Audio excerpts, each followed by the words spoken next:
I want to take a moment to address the least sophisticated and most immature branch of Christian apologetics, and that is presuppositionalism.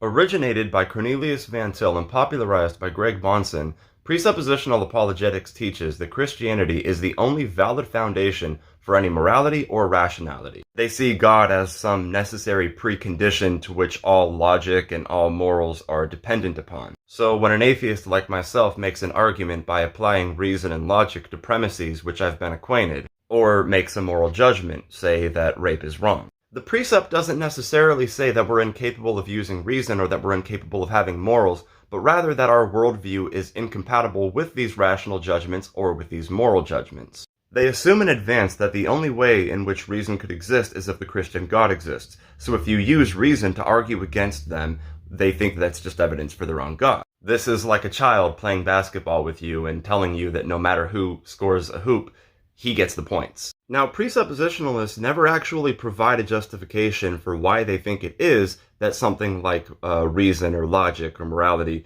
could only exist if God existed.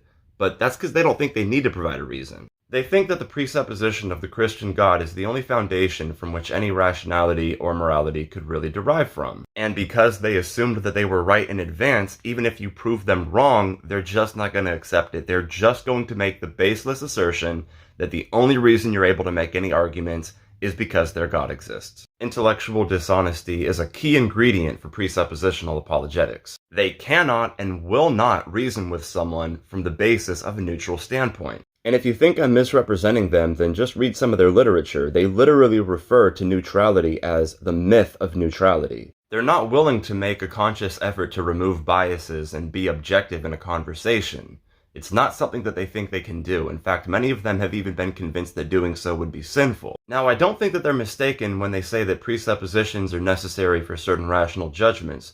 I just think that they're wrong about which presupposition needs to be made. We do have to presuppose that logic is reliable, that reason is reliable, and that our empirical senses work in order for us to make any judgments according to these things. As a subject with the ability to perceive, what I do is I perceive things within the external world and then apply reason and logic to certain things that I become familiar with. So I can rationally arrive at conclusions every single day without any use of the Christian God. The precept will want to say that I think that I'm doing so without the Christian God, but I'm using reason and reason is dependent upon the Christian God.